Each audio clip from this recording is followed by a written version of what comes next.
할렐루야. 네. 주의 이름으로 여러분을 사랑하고 환영합니다. 네, 앞뒤 좌우에 있는 분들에게 사랑과 축복으로 인사하겠습니다. 사랑합니다. 사랑합니다. 축복합니다. 사랑하고 축복합니다. 예린아 사랑합니다. 예린이 사랑하고 축복해요. 할인이도요. 핸드폰 넣어놓으세요. 네. 우리 사도신경으로 신앙 고백하시겠습니다.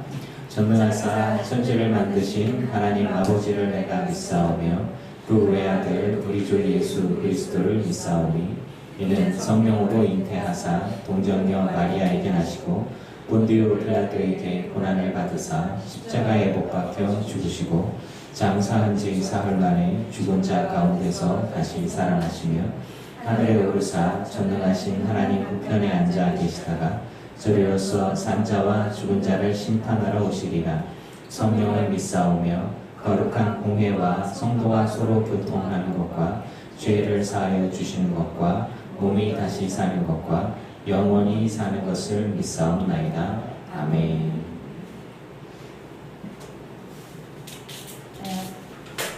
찬양집 234장 찬양 드리시겠습니다.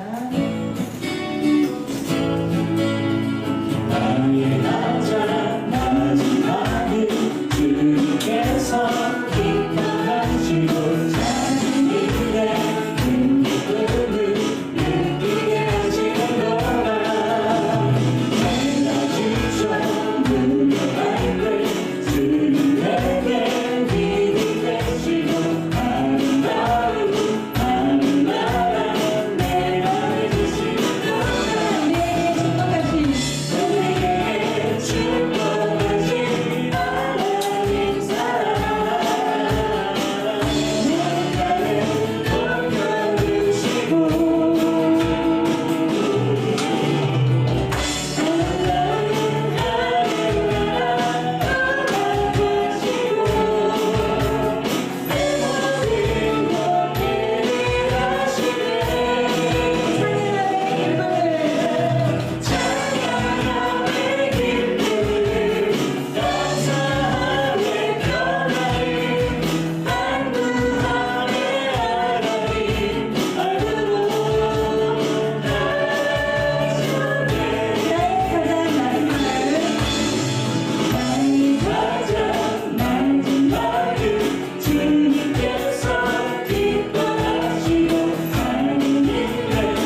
같이 기도드리겠습니다.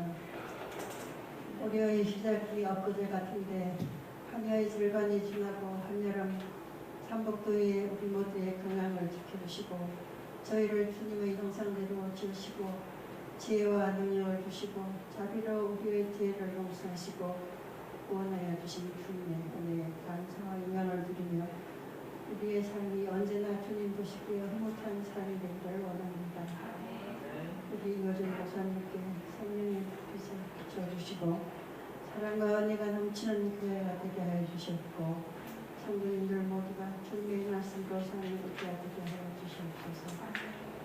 이 시간 올려드리는 경배와 찬양을 받으시고 하나님을 여시어 신령한 은혜를 내려주시옵소서. 세상의 전쟁이 평화로 바뀌게 하시고 오늘의 사랑과 주님의 말씀으로 넘쳐나게 하시고 언제나 우리를 지켜주시는 사랑의 주님, 지속된 코로나 감염증으로 우리의 일상이 제한되고 있지만 올 하반기는 완전히 소멸되어 일상으로 돌아와 주님을 더욱 가까이에서 섬기며 함께 모여 예배드리고 기도하고 교제하며 하나님의 영성을 듣게 하시고 이번 바이러스로 인하여 교회가 다시는 교회가 세상에서 물론당하고 수치와 저런 것과 되지 않도록 교회는 교회답게 하시고 빛과 소망을 세상에 나누는 교회의 삶을 건강하게 하시옵소서. 이 모든 말씀 예수님의 이름으로 기도드렸습니다. 아멘.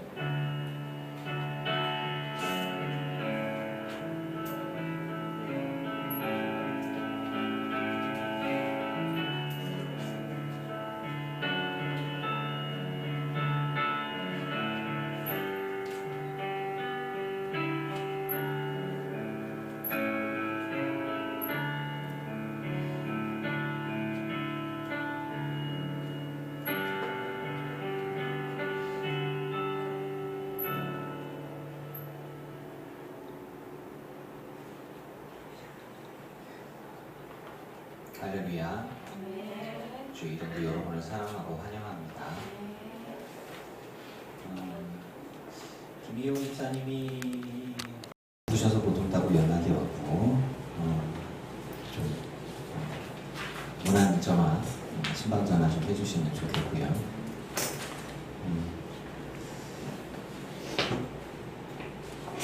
날이 굉장히 덥더라고요. 물 많이 드시고 모자 쓰고 들고 다니시고 지금 잠깐 다녔는데 홀랑 타버렸어요. 1시간 다녔는데. 그래서 이게 무서운 햇살입니다. 무서운 햇살. 코로나가 가고 폭염이 왔어요. 건강하시기를 축복합니다.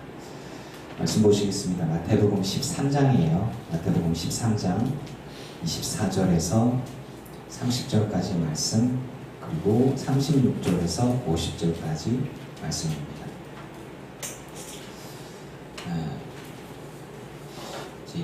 저도 노안이 와가지고 볼 때 이렇게 하고 봐야 돼요. 컴퓨터를 지금 몇 부 해가지고 가끔 잘 못 봐요. 죄송합니다. 마태복음 13장 24절에서 30절까지 먼저 교독할게요. 예수께서 그들 앞에 또 비유를 들어 이르시되 천국은 좋은 씨를 제밭에 뿌린 사람과 같으니 사람들이 자리에 그 원소가 와서 그 가운데 가라지를 뿌리고 갔더니 싹이 나고 결실할 때 가라지도 보이거늘 집주인의 종들이 와서 말하되 주여 밭에 좋은 씨를 뿌리지 아니하나이까 그런데 가라지가 어디서 생겼나이까. 주인이 이르되 원수가 이렇게 하였구나. 종들이 말하되 그러면 우리가 가서 이것을 뽑기를 원하시나이까. 주인이 이르되 가만두라. 가라지를 뽑다가 곡식까지 뽑을까 염려하노라. 함께 있습니다. 둘 다 추수 때까지 함께 자라게 두라. 추수 때에 내가 추수꾼들에게 말하기를 가라지는 먼저 거두어 두사르게 단으로 묶고 곡식은 모아 내 곡간에 넣으라 하리라. 아멘. 36절부터 말씀 볼게요. 이에 예수께서 무리를 떠나사 집에 들어가시니 제자들이 나와 이르되 밭의 가라지의 비유를 우리에게 설명하여 주소서. 대답하여 이르시되 좋은 씨를 뿌리는 이는 인자요 같은 세상이요 좋은 씨는 천국의 아들들이요 가라지는 악한 자의 아들들이요 가라지가 빛이요 쫓아오는 천사들이니 그런즉 가라지를 거두어 불에 사르는 것 같이 세상 끝에도 그러하리라. 인자가 그 천사들을 보내리니 그들이 그 나라에서 모든 넘어지게 하는 것과 또 불법을 행하는 자들을 거두어내어 불과 불에 던져 넣으면 거기서 울며 이를 갈게 되리라. 그때 이들은 자기 아버지 나라에서 해와 같이 빛나리라. 귀 있는 자는 들으라. 천국은 마치 밭에 감추인 보화와 같으니 사람이 이를 발견한 후 숨겨두고 기뻐하며 돌아가서 자기의 소유를 다 팔아 그 밭을 사느니라. 또 천국은 마치 좋은 진주를 구하는 장사와 같으니 극히 값진 진주 하나를 발견하며 가서 자기의 소유를 다 팔아 그 진주를 사느니라.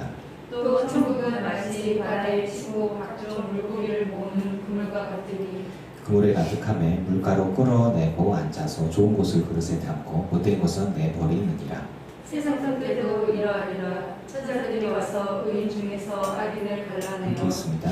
불로 불에 던져 넣으리니 거기서 울며 이를 갈리라. 아멘. 알곡과 가라지의 비유는 말씀과 해석이 다 있는 부분들이에요. 그래서 이 부분들을 그냥 하나님의 심판, 알곡은 천국에, 가라지는 지옥에 갑니다. 끝! 이렇게 할 수 있는 부분들인데 이거를 묵상하면서 제가 하나님의 인내, 세상을 향한 하나님의 기다림의 시각에서 다시 해석을 좀 해봤어요. 그리고 알곡과 가라지가 왜 생기고 그리고 그것이 세상에 있는 것뿐 아니라 교회 안에서도 알곡과 가라지가 있어요. 그로 인해서 우리가 상처받는 부분들에 대해서 어떤 시각으로 바라볼 것인가를 묵상해보고 말씀을 나누고자 합니다. 오늘 읽은 말씀은 알곡과 가라지의 비유죠. 근데 여기에 하나님의 인내 이야기가 나오면 좀 그렇게 생각을 좀 안 해보셨을 거예요. 밭은 세상이고 알곡은 의인이고 가라지는 악인입니다. 그리고 악인은 멸망당할 존재라고 하죠. 그러면 성경은 우리에게 해석을 해줘요. 아니 하나님께서 알곡을 뿌리지 않았습니까? 근데 이 가라지는 어디서 나왔습니까? 원수가 뿌렸습니다. 원수는 누굴까요? 사탄입니다. 저는 이 부분들을 천지창조에 대한 시각으로 접근을 좀 해봤어요. 하나님께서 세상을 만드셨죠? 하나님께서 세상을 만드시고 사람을 만들고 인간을 만들었어요. 하나님 보시기에 좋았더라. 하나님이 악인을 일부러 만드셨을까? 자, 우리가 생각을 할 때 하나님 나는 태어날 때부터 이렇게 악하게 태어났어요. 저 사람 봐요. 태어날 때부터 저 사람 악했어요. 정말 그럴까? 하나님은 그럼 사탄을 왜 만들었을까? 라는 생각을 하게 되죠. 하나님은 악한 것을 만든 적이 없어요. 악은 뭐냐? 선이 없는 게 악이라 그랬죠. 그렇다면 선이 없는 게 악이고 어두움은 뭐냐? 빛이 없는 게 어두움이죠. 하나님의 은혜와 구원이 없는 게 지옥인 거예요. 하나님이 함께 하지 않는 것이 지옥이란 말이에요. 그 시각에서 봤을 때 이 세상을 하나님이 선하게 창조했어요. 그리고 하나님과 함께 있는 게 선한 것이고 천국이고 아름다운 것이에요. 그런데 사탄이 그 아름다운 것을 버렸어요.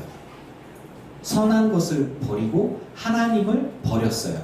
빛을 버렸어요. 그러니까 악하고 어둡고 더럽고 죄된 것이 되는 거예요. 자, 그런 시각에서 바라봤을 때 하나님께서 세상을 선하게 만들었어요. 그런데 이제 사람은 다 죄에 빠졌어요. 하나님이 천사들을 선하게 만들었어요. 그런데 그 중에 한 천사가 하나님께 죄를 지었고 회개하지 않았고 결국에는 하나님의 은혜가 끊어진 천사가 됐고 사탄이 됐어요. 그 악한 자가 멸망당하게 되어졌죠. 하나님이 만든 존재들은 멸망당하지 않습니다. 그런데 사탄은 하나님을 떠나는 멸망당할 존재가 되어져 버렸고 결국은 그 악이 인간에게 다가왔고 인간을 하나님이 선하게 만들었지만 사탄의 영향으로 죄를 짓게 되어졌고 유혹받아서 넘어갔다 그랬죠. 그리고 모든 인간이 다 죄로 물들었어요. 자, 의인은 없되 하나도 없어요. 이 세상의 모든 사람들은 다 죄인이에요. 그러면 이 시각을 다른 식으로 생각을 해봅시다. 천국의 아들들이 태어날 때부터 천국의 아들들인가? 아니에요. 우리는 태어날 때부터 천국의 아들들이 아니라 태어날 때부터 갈아진 거예요. 우리는 다 죄인인 거예요. 그런데 우리가 의인이 되고 천국의 아들들이 될 수 있었던 것은 예수님의 십자가의 보혈의 피란 말이에요. 그러니까 이 세상 속에 알곡과 가라지가 섞여 있는데 그냥 예수님의 비유들을 이렇게 보면 그냥 처음부터 알곡이고 처음부터 가라진가 보다라고 생각되는데 예수님 말씀들을 가만히 생각해 보면 그거예요. 온 세상은 다 가라진 거예요. 그리고 십자가의 보혈의 피로 죄사함 받은 사람들만 구원받고 그들이 다 알곡이 되는 거죠. 그 알곡만 천국에 가고 나머지는 다 멸망받는 거예요. 그러고 있는 상황들 속에서 하나님께서 우리를 불쌍히 여기셔서 우리를 다 구원하기를 원하시고 우리를 통해서 가라지를 다 알곡으로 바꾸기를 원하시는 거라고 볼 수 있는 거예요. 이렇게 해석을 해봤어요. 그런 식으로 하나님의 은혜와 인내의 시각으로 바라본다면, 그렇다면 하나님의 심판의 날, 추수의 날이 늦어지는 것은 우리에겐 은혜예요. 하나님의 인내가 은혜다라는 시각을 제가 얘기를 하잖아요. 그래서 악인들이 이 땅에 형통하는 것을 보면 화가 나. 악인들이 잘 먹고 잘 사는 것을 보면 화가 나. 그럴 수도 있어요. 하지만 반대로 생각하면 내가 용서가 없는 사람인 거예요. 나도 죄인이었고, 나도 예수님 알기 전에는 죄인이었고 멸망받을 대상이었고 다 심판받을 대상은 똑같아요. 그런데 십자가의 보혈의 은혜로 말미암아 내가 의인으로 인정함을 받았어요. 죄 씻김을 받았어요. 저 사람은 그걸 몰라요. 불쌍한 사람이에요. 저 사람은 저 죄로 인해서 심판받을 것이에요. 근데 나는 십자가의 은혜로 구원을 받았어요. 죄 씻김을 받았어요. 출발은 다 가라지였지만 나는 알곡으로 예수님의 은혜로 변화되어져서 천국의 주님과 함께 있는 거고 저는 그대로 심판을 받게 될 수 있습니다. 그렇기 때문에 하나님의 심판의 때가 늦어지고 악인들이 세상에 득세하는 것으로 인해서 낙심하지 않아야 할 것입니다. 그리고 우리가 시각적으로 사람들을 바라보고 교회 생활하는 사람들을 바라볼 때 어떤 사람은 정말 거룩한 삶을 살아야 되는데 그렇지 않은 사람이다 라는 이야기는 가라지에서 알곡으로 변하지 못하는 사람인 거예요. 그런데 변한 척하는 쭉정이일 뿐이죠. 그 쭉정이는 가라. 알곡과 가라지, 알곡과 쭉정이를 이렇게 모아서 하면은 날아가죠. 알곡은 점점 더 주님 앞으로, 가라지는 저 멀리 그 구분법이죠. 여러분 경건의 모양은 있을 때 경건의 능력을 부인하는 자, 예배는 참여하지만 하나님을 믿지 않는 사람들도 있어요. 교회의 직분을 갖고 있지만 하나님을 믿지 않는 사람도 있어요. 하나님을 의지하지 않고 하나님과 동행하지 않는 사람이 있어요. 껍데기는 목사지만 속은 죄인인 경우가 있어요. 주님은 다 보고 계시고 다 알고 계세요. 그걸 내가 심판하고 내가 판단할 게 아니란 얘기예요. 또 알곡이었던 사람이 타락해서 가라지로 바뀔 수가 있어요. 왜? 천사도 사탄이 될 수 있는데 우리가 십자가의 보혈의 은혜로 구원받고 천국을 맛보고 주님과 동행하는 삶을 살다가 내가 또한 죄의 유혹으로 넘어져서 또 가라지로 다시 가버려서 심판의 대상이 될 수 있어요. 그러면 우리들의 신앙생활에서 누군가를 딱 봤어요. 저 사람이 예수 믿고 구원받아서 행복하게 주님과 동행하는 삶을 살아가는 걸 보고 나도 좋았어요. 근데 이 사람이 직분을 받고 교만해지기 시작하더니 어느 순간 죄를 짓기 시작하는 거예요. 그래서 교회 안 가. 뭔가 이상하죠? 제가 예전에 얘기했죠. 예수 믿는 사람 누군가 때문에 교회 직분자 때문에 상처받아서 교회를 떠나는 건 주님이 기뻐할 일이 아니라 사탄이가 기뻐할 일이라고 하는 것이에요. 그래서 알곡과 가라지의 비유를 이렇게 보다 보니까 이 부분들이 그냥 규정되어진 구원자, 구원받을 사람, 규정되어진 가라지 이런 식으로 한다기보다는 생각을 좀 바꿔서 하나님이 우리를 선하게 만들었는데 우리가 다 죄를 지었고 멸망받을 것이고 주님의 은혜로 알곡이 되어져가는 과정 중에 있다면 중간에 뽑아내겠다 천사들이 얘기했을 때 그만두어라. 알곡을 가라지 뽑으려고 그러다 알곡까지 뽑을까 염려되니 마지막까지 기다렸다가 한꺼번에 수확하자 라고 하는 거죠. 근데 당시의 수학 문화와 비슷해요.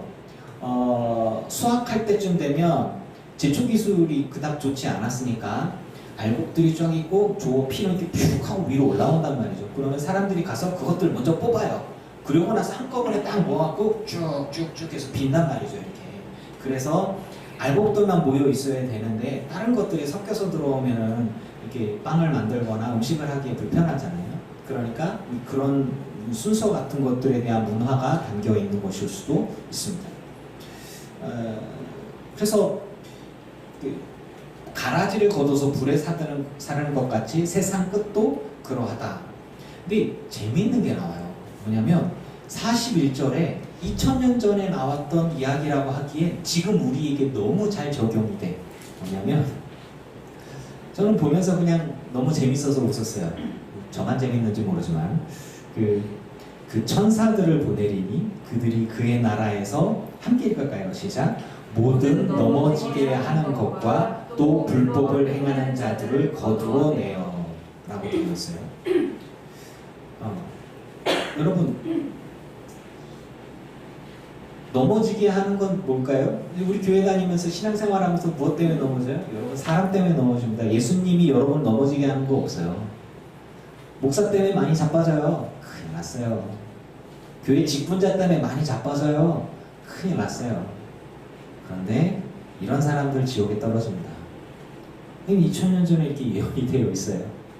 모든 넘어지게 하는 것과 을기쁨교회 성도님들이나 온라인으로 예배하는 성도님들 이호준 목사 때문에 넘어지지 않기를 축복합니다. 두려운 거예요. 진심으로 하는 얘기예요. 장로의 자녀이었던 사람이 개차반으로 삶을 살아가면서 나 아버지같이 신앙생활 할 거면 내가 교회 안 다녀. 예수 안 믿어. 이거는 그 장로님이 그 대가를 받게 될 겁니다. 목사님이 제가 얘기했죠. 목사님이었던 분이 교회에서 거룩하신데 집에서 가정폭력을 내세워서 난 아버지 같은 그 신앙인이면 나 교회 안 다녀. 내가 이제 아버지한테 반항하려고 내가 예수 안 믿을 거야 라고 되어진다면 그 아버지가 그 대가를 받게 될 것입니다. 그래서 모든 부모님들은 두렵고 떨림으로 예수님을 섬기는 것과 함께 자녀들의 신앙에 본이 되는 삶을 살아가는 것, 교회에서만이 아니라 가정과 일터에서도 마찬가지의 삶을 살아야 할 것입니다. 그게 굉장히 중요한 거예요. 그런데 안타깝게도 교회 안에서 은혜와 성령과 십자가와 복과 하나님 주신 이렇게 영광 이런 것들만 강조하다 보니까 가정생활이 좀 약해졌어요. 사회에서의 본이 되는 모습이 약해졌어요. 그러다 보니까 나로 인해서 영향을 받아서 주를 떠나는 사람들에 대한 책임이 나한테 돌아오는 것을 설교를 안 하는 경향이 있단 말이죠. 여러분 우리는 나의 믿음을 지키는 것, 내가 하나님의 복 받고 믿음 생활하는 것만 중요한 게 아니라 내가 그리스도의 향기가 되어져서 예수 믿지 않는 사람들이 주님께로 돌아오는 것, 나의 착한 행실을 보고 하나님께 영광을 돌려서 주님 앞에 돌아오는 것, 너가 믿는 예수 나도 좀 믿어보자 이런 거가 목적이 아니라 내 가정의 자녀들부터 지켜야 돼요. 또 엄마 아빠 믿는 예수 나도 믿을래요 라는 얘기가 나와야 돼요. 당신이 믿는 예수면 나도 좀 믿어봐야지 이런 거. 혹은 나랑 같이 신앙생활 하는데 나 때문에 상처받아서 교회 안 다니고 예수 안 믿고 하는 일이 발생하면 정말 피눈물 흘리며 회개해야 할 것입니다. 이 부분들에 대해서 심각한 고민을 하고 심각한 회개와 묵상을 하면서 자신의 신앙생활에서 하나님과 나 사이에 똑바로 서 있는지 뿐 아니라 내가 사람들 사이에 그리스도의 향기로서의 바른 신앙의 모습으로 서 있는지를 볼 수 있어야 할 것입니다. 불법을 행하는 자들을 거두어내요.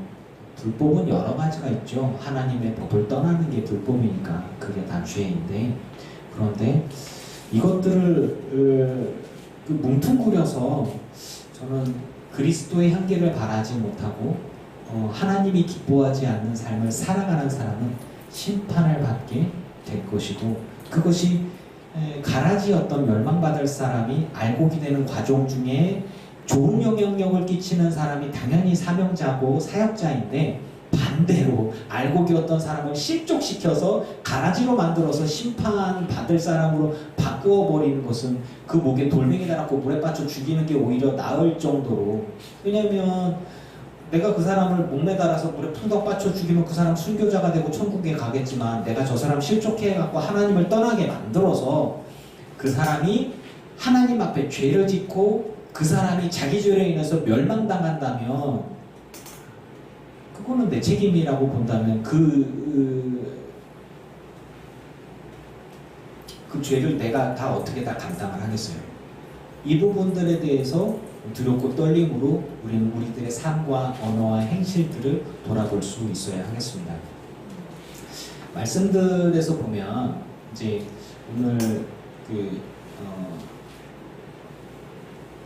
이 부분들을 보면서 36절부터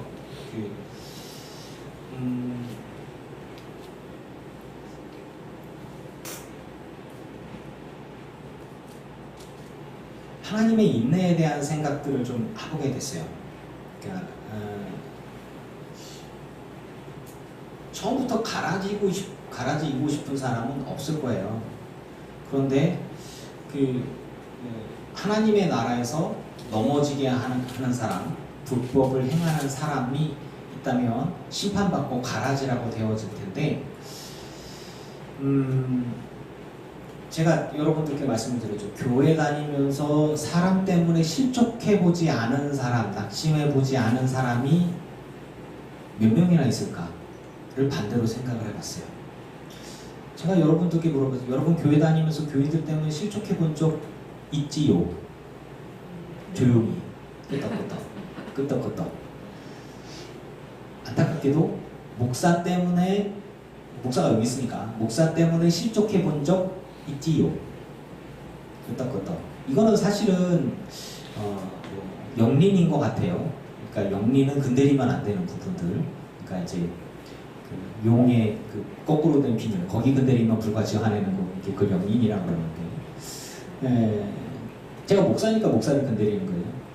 안타깝게도 많은 목사들을 통해서 성도들이 실족을 많이 합니다.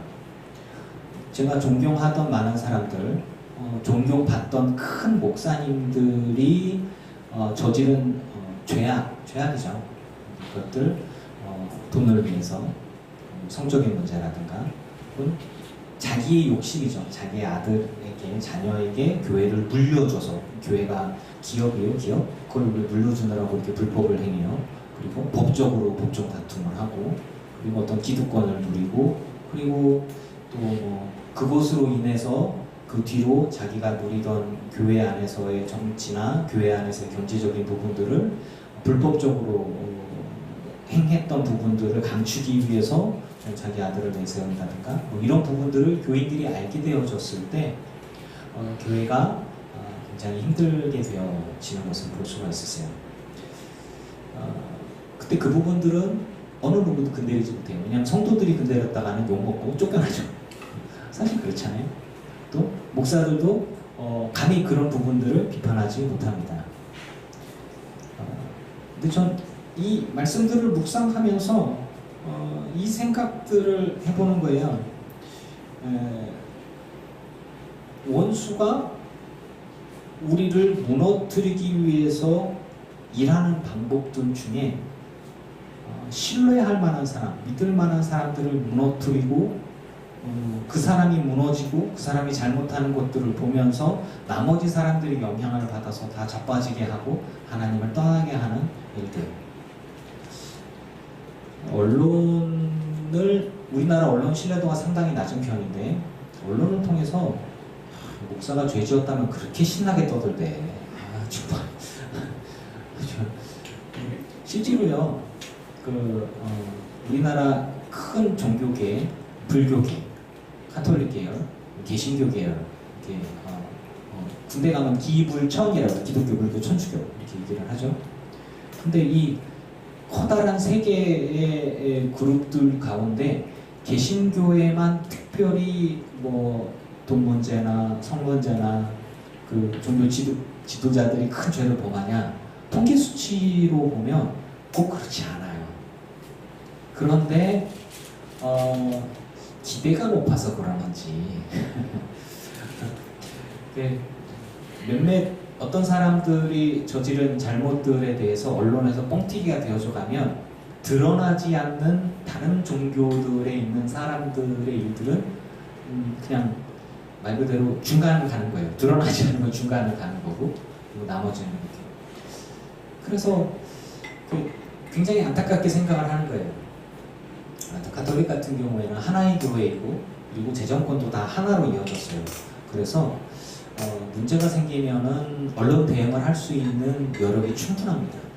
언론 매체를 통해서 엄청난 그 재력을 가지고 움직이기 때문에, 그러니까 세계의 구원은 하나고 교회는 하나다. 그리고 로마 가톨릭부터 해서 전 세계에 쫙 퍼져 있어요.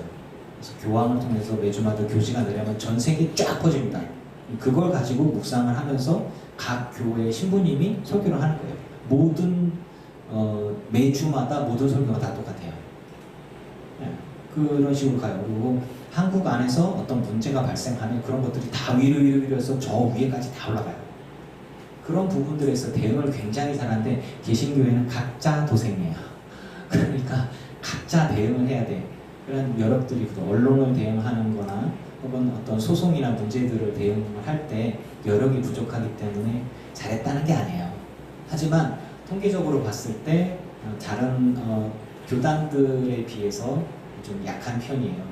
불교계 같은 경우에는 뭐 이제 좀 극단적인 경우들에 조폭동원한다든가 뭐 이런 부분들이 좀 있었던 것도 같아요. 그런데 잠깐 나고 사라져요. 이렇게. 그리고 성추문에 대한 부분들이나 좀 심각하게 이제 이런 부분들이죠. 그래서 뭐 여러분들이 목사가 종교는 다 썩었으니까 하지 마시오 이런 얘기를 한다는 게 아니라 이러한 일들이 없을 수는 없어요. 그러니까 성경에 나오듯이 사람을 낙심하게 하는 일이 없을 수는 없지만 여러분 인생 가운데 저의 인생 가운데 이 부분들이 경각심을 가지고 죄를 짓지 않고 거룩하게 살며 살아가기를 축복합니다. 그리고 평신도가 누군가가 뭐 죄를 지었는데 그 사람이 만약에 장로였다. 그러면 대서특필하죠. 왜? 장로에 대한 기대감이 높기 때문이에요. 장로에 대한 기대감이 높기 때문에 지도자이기 때문에 그래요. 일반 사람들하고 목회자하고 똑같이 성적인 문제로 죄를 지었어요. 그런데 그러더니 저는 나쁜 놈이 이렇게 할 수 있지만 성직자가 이런 식으로 해갖고 또 이렇게 되겠죠. 그래서 더 실망하고 그러는 거예요. 제가 예전에 다니던 회사에서 성탄절에 제가 일했다고 얘기를 했잖아요. 제가 여러 번 얘기했죠. 성탄절에 일할 수 있죠. 덤프는 쉬는 날이 없어요. 빨간 날이 없어요. 그래서 월요일부터 토요일까지 일을 하고 주일에 쉬는데 뭐 그렇죠. 그러니까 뭐 성탄절인데도 일거리가 있으면 일을 하는 건 당연한 거예요. 당연한 거.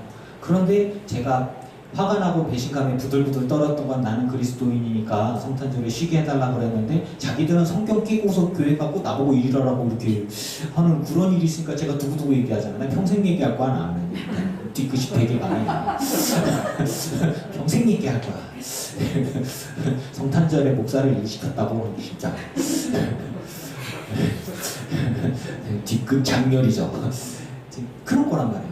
그래서 만약에 누군가가 한다면 야 이 목사가 성탄절에 아이고 웃기지도 않아 이런 얘기를 할 수밖에 없죠. 저도 되게 부끄럽게 생각하는 부분 중에 하나예요 사실은.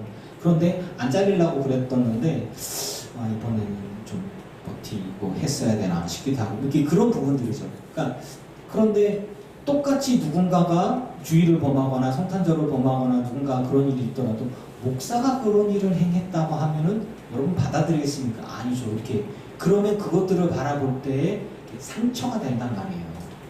그래서 지킬 것은 지키고 오늘 제가 예배를 못 드릴 뻔했어요. 무슨 이야기냐? 이번 주 중에 비가 많이 왔잖아요. 비가 많이 오니까 제가 일을 못했어요. 저희 회사에서 비가 많이 오니 일을 못해요. 그래서 띵가띵가 열심히 놀았어요. 그런데 어제 전화가 딱 왔어요. 유준아, 야 일요일날 일해야 되겠다. 네?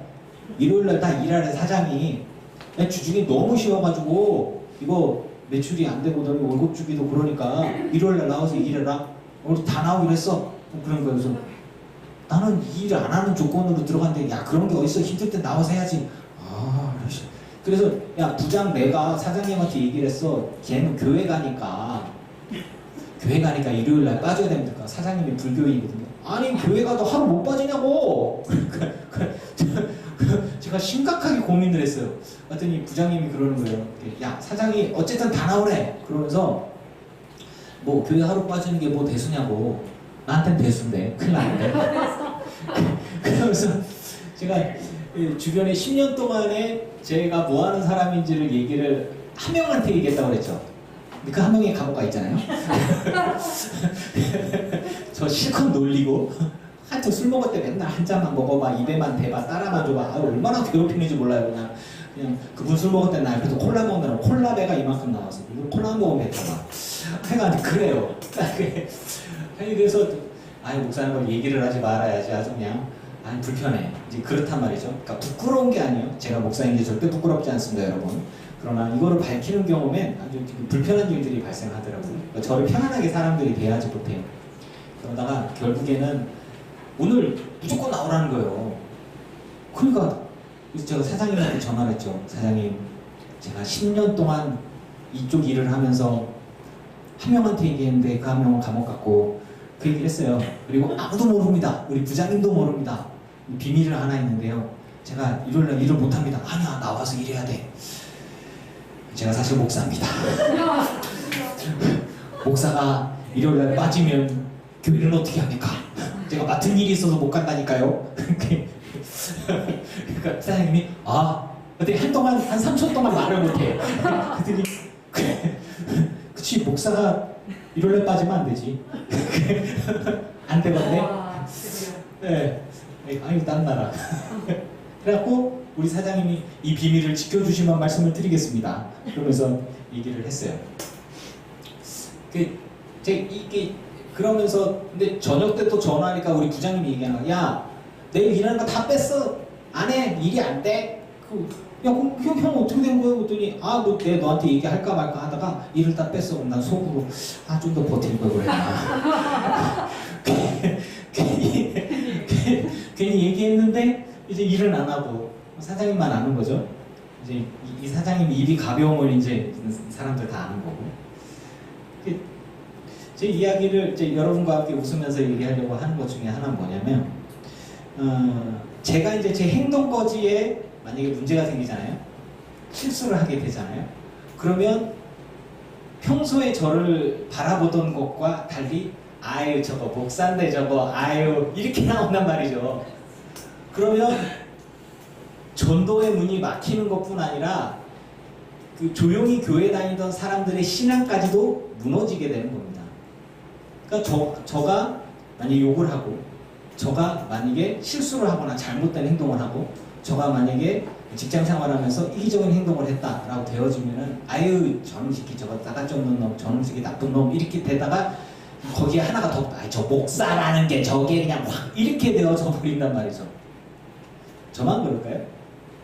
여러분이 그리스도인이고 기도하는 모습을 보일 때 여러분에겐 저와 같은 부담감과 색안경들이 여러분에게 가게 됩니다.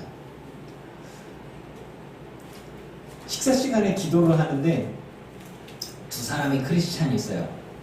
신구교가 있어요. 나이 70 넘으신 분 계시다고. 그분은 이러고 이렇게 식사를 하시고 저는 조용히 기도합니다. 그럼 옆에 불교인들이 이렇게 쳐다보고 저렇게 신기하듯이 이렇게 두 명이 이렇게 네 명이 이렇게 앉아 있으면 저는 이렇게 기도하고 이분은 이렇게 기도하고 나머지는 이렇게 쳐다봐요. 그러면서 이제 밥을 딱 먹다가 또 쳐다봐. 기도 하나 그러면서 너무 웃겨요. 왜 그런지 몰라.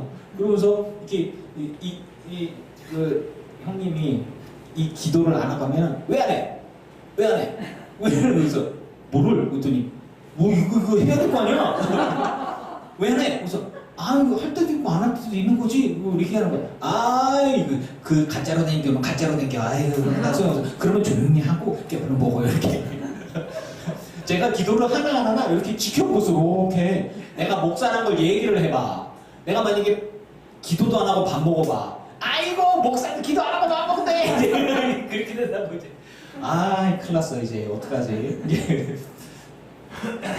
제가 이야기하는 여러분 웃자고 하는 이야기들은 제가 목사이기 때문에 짊어져야 할 사람들의 그 기대, 가치, 그러니까 굉장히 높다라는 얘기예요. 그리고 제가 뭔가 크게 실수를 하거나 잘못된 행동을 보인다면 그분은 이제 그분 불교인입니까? 그분은 기독교인 전체 혹은 목사들 전체에 대한 이미지가 폭 꼬꾸라지게 되어지겠죠. 이 부분들에 대해서 정말 두렵고 떨림으로 삶을 살아야 되지 않나 좀 생각을 하게 되어집니다. 이 이야기를 하면서 하나님의 나라에서 넘어지게 하는 사람이 누구냐? 불법을 행하는 사람이 누구냐? 그게 갈라진 거예요. 진짜. 그리고 그게 사탄의 하수인인 것이고요. 교회를 다니면서 사람들을 실망케 하고 낙심하게 하는 사람이 있는가? 여러분, 그 사람들 때문에 교회 다니기 싫을 때 있죠. 교회 가기 싫을 때 있죠. 교회 가면 이렇게 막 싸우는 사람들하고 진짜 보기 싫잖아요.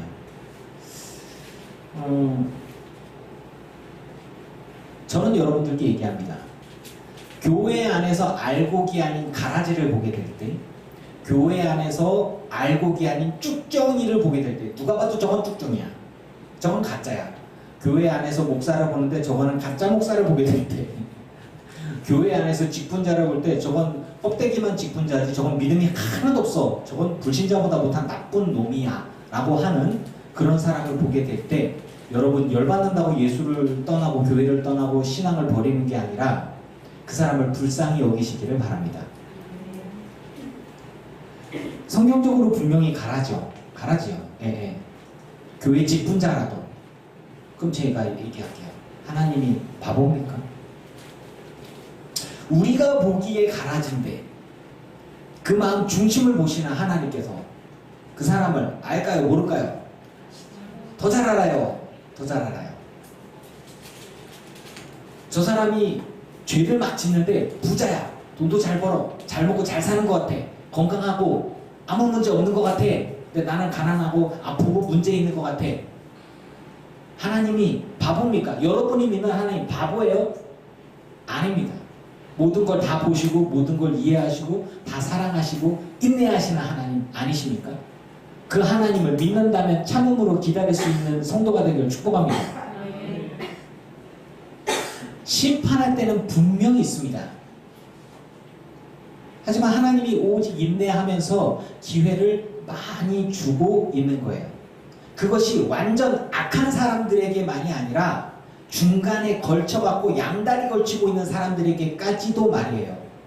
알고긴 척하는 가라지나 거룩한 척하는 목회자나 거룩한 척하는 성도라 할지라도 우리가 보기에 나 저 사람 꼴 보기 싫어갖고 교회 가기 싫어 라고 하는 사람이 있을지라도 여러분은 여러분의 믿음이 알곡으로 서기를 축복합니다.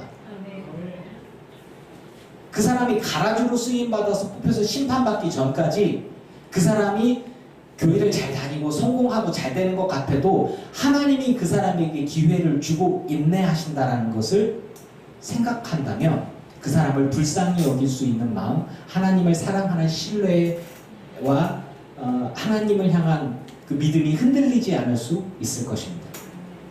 여러분, 이제 교회 다니면서 실족해하는 사람들을 바라보면서도 믿음 생활 할 수 있겠죠. 저는요, 청소년 때뿐 아니라 전도사 때 이런 얘기를 아무도 안 해줬어. 제가 전도사 때 이 설교를 들었어야 되는데 전 전도사 때 상처를 너무 많이 받고 너무 힘들었어요. 20대 초반에 전도사로 갔더니 목사님이 쪼이트를 푹 까는데 교회에서 할렐루야, 아유 여러분 사랑합니다. 그랬더니 전도사 이게 뭐야? 죽겠더라고 진짜. 와, 앉아갖고 목사님하고 이렇게 딱 나오는데 앉으면 목사님이 장로님 욕을 꽉 해대요. 이걸 어떻게 하지? 장로님들하고 있으면 목사님 욕을 막 해요. 그 나보고 날 눈치를 봐. 같이 목사님을 욕하자는 얘기야. 나 진짜 어떡하는 얘기지. 난 진짜 이쪽 눈치 보고 저쪽 눈치 보고 그 교회 나왔어요. 못 있겠더라고. 못 있겠더라고. 교회가 성도들끼리 패갈라서 싸우는데 오죽 싸움이 심각했는지 내 세상에 들어갔는데 모세가 이렇게 물을 갈랐잖아요. 사탄이 교인을 갈랐어. 쫙 갈라놨고 성가대도 양쪽에 2개야. 서로 마주보고 있어. 그리고 이쪽 친한 사람이 여기 모여있고 이쪽 친한 사람이 여기 모여있고 교회도 이렇게 앉아있어. 내가 딱 들어가서 뭐야 여기는 은혜롭게 양쪽에서 마주보고 이렇게 있는 거 아니야? 째려보고 있더라고 이렇게. 그리고 목사님이 불러서 갔는데 하루 만에 잘렸어요. 제가 잘못해서 잘린 게 아니야. 장로님들과 상의를 안 하고 전도사를 불렀다고 장로님들이 목사님을 불러갖고 압박을 넣은 거야. 목사님이 딴 데 좀 알아볼 수 없겠나? 네, 다행이다. 그러면서 나왔어요. 그러면서 이게 뭐냐 이게. 그러니까 그런 사람들 때문에 저는 목사가 되기 싫은 마음이 그만큼 있었어요. 전도사 되기 싫은 마음이 그만큼 있었어요. 그러니까 사역을 하기가 너무 싫은 거야. 근데 제가 애들을 너무 좋아해서 애들 생각에 그냥 진짜 이런 식으로 그리고 주님 사랑하는 마음으로 사역을 했던 것 같아요. 학교에 가서 데모를 하면서도 뭐 감독님들이 목사님들이 막 돈으로 선거하고 이런 거 보면 꼴보기가 너무 싫은 거야. 감독이 막 됐어. 그랬더니 막 웃으면서 이거 잘 써. 이렇게 다 몇백만 원씩 교인 헌금이 되고 얼마나 그러고 나서는 거룩하게 살아야 된다. 우리 교육한다고 와서 얘기하는데 저 주둥네 이게 하고 싶은 생각이 막 드는 거예요. 저 입을 그냥 그냥 말이라도 말든지 그냥 이분 말을 얼마나 잘하지 그냥 꼴보기 하시는 거예요. 이제 그런 모습을 보면서 정말 저희 이런 선배는 학교를 때려치고 그 영어 선생으로 가고 다른 학교로 가고 뭐 학교 선생 하거나 뭐 그냥 공무원이 되거나 그렇게 막 다 떨어져 나가버렸어요. 이렇게 저같이 이렇게 그래도 꿋꿋하게 뭐라도 해야지 어떡하나 이게 이런 그런 사람들만 진짜 남았단 말이죠. 그래서 우스갯소리로 이런 시련을 겪어야 목사가 되는 것이야. 아멘 주여. 안 겪어도 돼 이런 거는 굳이 겪을 필요가 뭐 있어. 자칭 의인, 자칭 거룩한 사람 속 터지잖아요. 그러면 진짜 예수 믿기 싫고 교회 다니기 싫을 수 있단 말이죠. 그런데 제가 여러분께 분명하게 말씀드립니다. 그 사람들은 주님 앞에 심판을 받게 될 것입니다. 그래서 여러분들은 여러분들의 믿음을 지키시기를 축복합니다.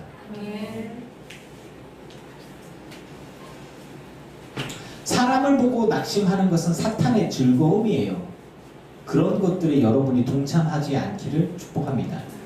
오직 주 예수 그리스도를 바라보고 참된 회개 그리고 알곡으로 하나님 나라에 합당한 의인으로 삶을 살아가서 승리하는 저와 여러분의 인생이기를 주의 이름으로 축원합니다. 아멘. 저보고 낙심하는 사람 없기. 저도 여러분 보면서 낙심 안 할 거예요. 자, 우리 찬양하겠습니다.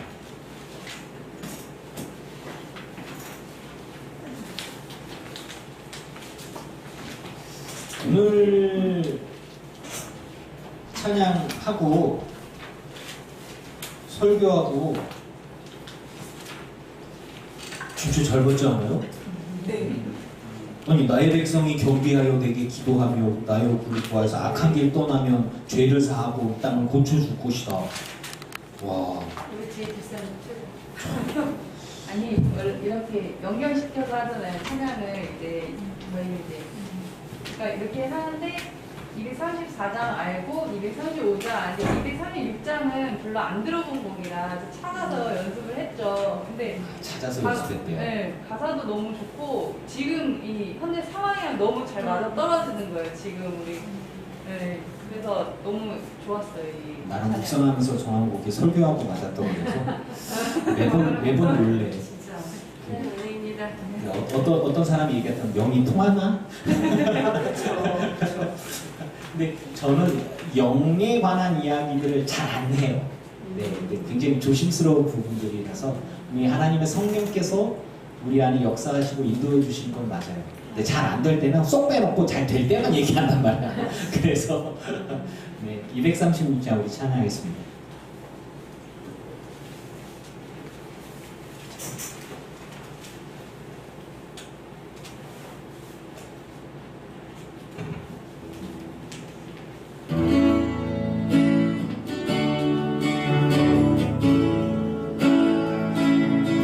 나의 백성이 아도니아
주님 앞에 예물을 드렸습니다. 성도님들이 드려지는 이 예물, 하늘의 신령한 곳으로 땅의 기름진 복으로 누르고 온도로 넘치도록 하여 채워 주시옵소서. 이들의 예물과 이들의 삶을 드립니다. 하나님 받으시되 책임져 주시는 은혜를 받아서 주님께 정말 감사하며 감격하면서 주님과 동행하고 영광 돌리는 삶, 쓰임받는 삶, 알곡으로서의 삶, 사명자로서의 삶을 살아가고 감당하게 하여 주시옵소서. 이 세상이 가라지였다가 알곡으로 다 변하는 이들이 구원받는다면, 그리고 하나님의 인내로 끝까지 기다리신다면, 양다리인 사람, 실족해 하는 사람, 불법을 행하는 사람을 보고 우리가 낙심하지 않도록 우리의 마음을 붙들어 주시옵소서.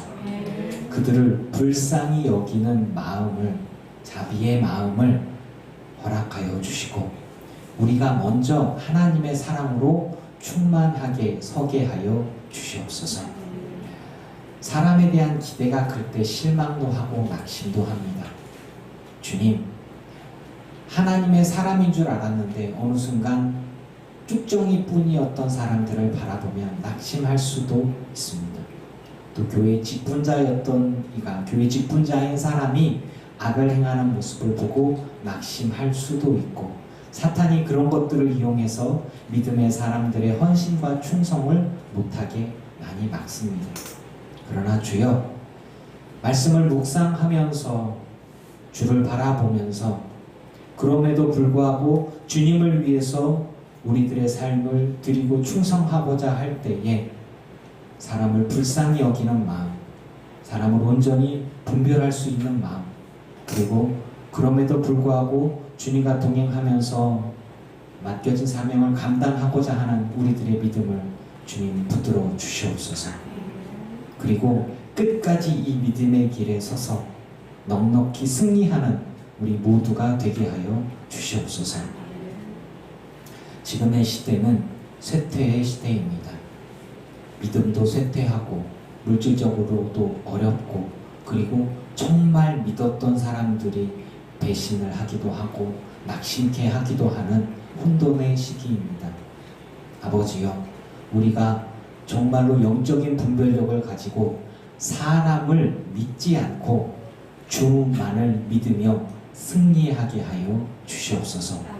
참된 회개가, 참된 알곡이, 참된 하나님의 나라에 속한 진주가 이곳에 믿음의 사람들 가운데 있게 하여 주시옵소서. 하나님 나라에 합당한 의인이 되기를 소망하니, 주여, 주님께서 알아주시고 인정하시는 거룩한 사람으로 우리 늘기쁜 교회 성도들과 온라인으로 예배하는 모든 성도들이 다 되게 하여 주시옵소서. 예수님의 이름으로 기도합니다. 아멘. 이제는 우리 주 예수 그리스도의 크신 은혜와 성부 하나님의 지극하신 사랑하심과 성령님의 충만케 하시고 승리하게 하시는 은혜가 예배하는 늘기쁜 교회 성도들과 온라인으로 예배하는 성도들과 모든 이들의 가정과 가문과 자손과 일터 위에 이제로부터 영원토록 함께하옵시기를 간절히 축원하옵나이다.